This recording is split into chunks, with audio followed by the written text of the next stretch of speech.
Oi, Paulo, olha aqui. Paulo, hoje vamos falar dessa coisinha aqui, né?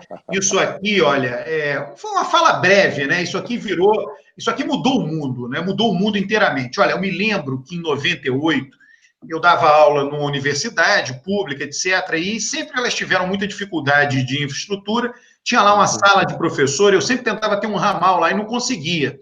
Aí, em 98, ano eleitoral, lá com aquela coisa, pô, eu fui obrigado, por uma questão de comunicação, a comprar um celular desse tamanho, aquele tijolo da Motorola, porque era o único jeito de eu conseguir me comunicar numa universidade. Aquilo, olha, na época, né, o número nominal, né, R$ 2.000, um absurdo, né? Era uma coisa caríssima. Só que eu disse, pô, eu vou ter que gastar essa grana, eu tenho que morrer nessa grana, eu vou na universidade.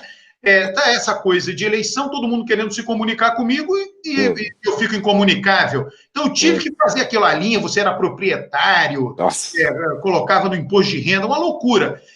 Aí, né, o celular naquela época, 98, o celular naquela época, ele era só para se comunicar, falar. Aí, aos poucos, o celular virou um computador na nossa mão. Na verdade, é um computador ligado a uma rede mundial, à internet. Então, as funcionalidades de inúmeras coisas no mundo, calendário deixou de existir, relógio deixou de existir, fax deixou de existir, o próprio telefone falado, praticamente, né? Hoje a gente fala via Zap, né? Então o celular veio concentrando coisas, cada vez mais coisas no celular. Né? E quem fez isso? Né? A grande questão é o seguinte: que países lideraram isso? Que é o nosso tema daqui, né?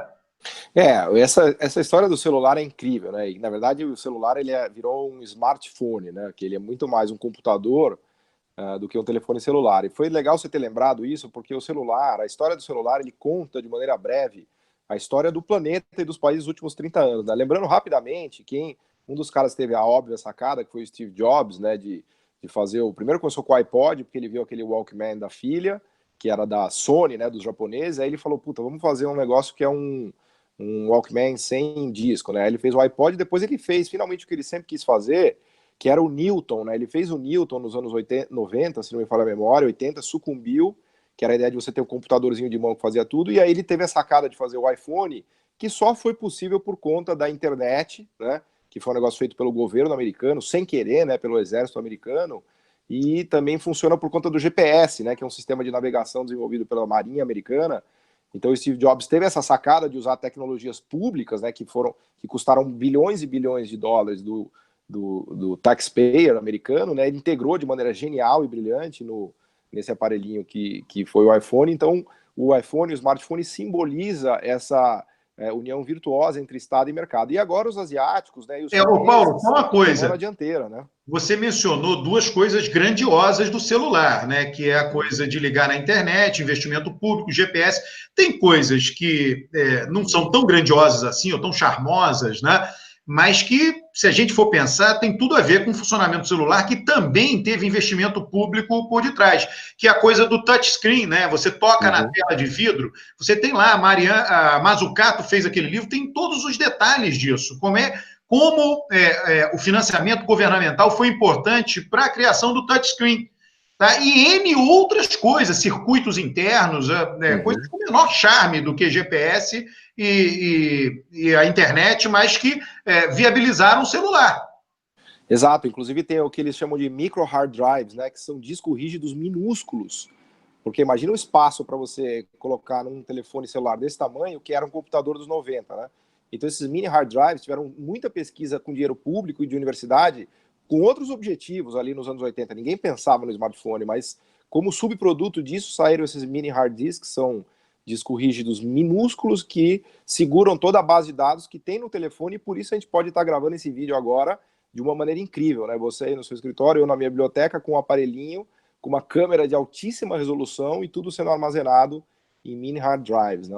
Você vê, né? A Kodak acabou, a Olympus acabou, né? A câmera, você falou de câmera. Agora, Paulo, eu achava que o aparelho de TV, fisicamente, o aparelho de TV não iria acabar. Agora, essa semana começou a circular aí em grupos de Zap Zap um celular chinês que projeta a imagem com uma definição impressionante numa parede. Ou seja, tudo indica, começou a abrir o espaço para acabar até mesmo o aparelho físico de TV. E essa história é boa, Alberto, porque ela ilustra também como é que a disputa tecnológica e o domínio tecnológico se dá entre nações, né? Foi uma grande sacada dos asiáticos, especialmente dos coreanos, isso teve muito a ver com o governo, não só com a competência da LG, da Samsung. Foi uma grande sacada deles, por exemplo, na introdução da televisão digital, eles pularam a televisão, aquela de tubo, né, que era da nossa época, e foram direto para a TV digital por conta de estímulos de governo. Claro, foi uma tacada arriscada que deu certo. Eles fizeram o que os economistas chamam de leapfrog, né? Eles deram um salto, aquele pulo do sapo, né? Eles foram adiante. Essa Né? é uma sacada, Agora... é uma sacada que deu certo, que nós sabemos. Agora tiveram outras sacadas que não deram certo. Já aconteceu isso, né? E isso não tornou o país subdesenvolvido. Pelo contrário, o país se desenvolveu. É o risco, é o próprio risco. Exatamente. Por exemplo, essa coisa que você falou agora, dos chineses estão tentando fazer isso com carros elétricos, estão tentando fazer isso com esses celulares aí que projetam na parede. Isso aí pode ser um puta mico, pode ser que as pessoas nunca queiram ficar projetando a televisão na parede com o celular, ou pode ser que seja um hit, que todo mundo desliga as televisões e passe a usar isso, ninguém sabe o que vai acontecer. Olha só, pode ser um mico, pode ser que seja um hit, e pode ser que seja um hit não no celular, mas em outra coisa, e que vai gerar um outro desenvolvimento, né? Exatamente, isso é o que é a característica do que os economistas chamam de sistemas complexos, né? Os sistemas complexos, eles vão se desenvolvendo para um lado, você não tem muito controle disso, mas tem um papel-chave aí do governo de dar alguns estímulos, algumas direções para ajudar o setor privado a se mexer em determinadas direções, né? Ô Paulo, e outra coisa que apareceu também nesses videozinhos de internet é que a Samsung patenteou uma tela expansível de celular. Você tem um celular que tem uma tela desse tamanho e aí você aumenta a tela. De novo, né, a gente não sabe se isso vai funcionar, se as pessoas vão querer isso, de repente vão querer e vai dominar o mundo, ou essa tecnologia vai transbordar para uma outra área, uma outra coisa que a gente nem imagina, que nem eles imaginam. É incrível até, porque eu vi uma outra tecnologia de tela curva, né? Eles fazem um negócio que a tela fica totalmente redonda, né? Então você pode abrir e fechar o celular como se ele fosse uma carteira, um livro, né? E isso vem dos desenvolvimentos tecnológicos da Samsung, que fez aquela coisa do OLED, né? Que é uma tela com brilho absurdo, e a tela é tão boa que os próprios iPhones passaram a usar essas telas de OLED que foram desenvolvidas pela Samsung, que é o seu principal concorrente, né? Para você ver como esse mundo de disputa tecnológica é incrível, mas a mensagem-chave é que o desenvolvimento econômico depende desse desenvolvimento tecnológico, mas ele é meio imprevisível mesmo, e os países e as empresas e os estados têm que ousar nisso. Isso, não tem dogmas, quer dizer, os governos agem conjuntamente com as empresas. Nem tem dogma contrário à iniciativa privada contra as empresas, nem tem dogma contrário à ação combinada com o governo. Né, é tudo racional, não pode ter ineficiências, faz parte, é assim que funciona. É uma coisa real, é isso que nós aqui chamamos sempre atenção. Não saiu da sua cabeça, não saiu da minha cabeça, saiu de resultado de estudos empíricos que mostravam que funciona, que mostram que funciona desta maneira. Exatamente isso, Alberto. É muito fácil mostrar isso, basta você estudar a história de qualquer país que se desenvolveu. Taiwan, Japão, Estados Unidos, Inglaterra, Alemanha, China, enfim, qualquer país que deu certo, a própria Holanda, você vai encontrar essa combinação virtuosa, né? É isso aí. Um forte abraço para você, Paulo. Obrigado, Alberto. Valeu.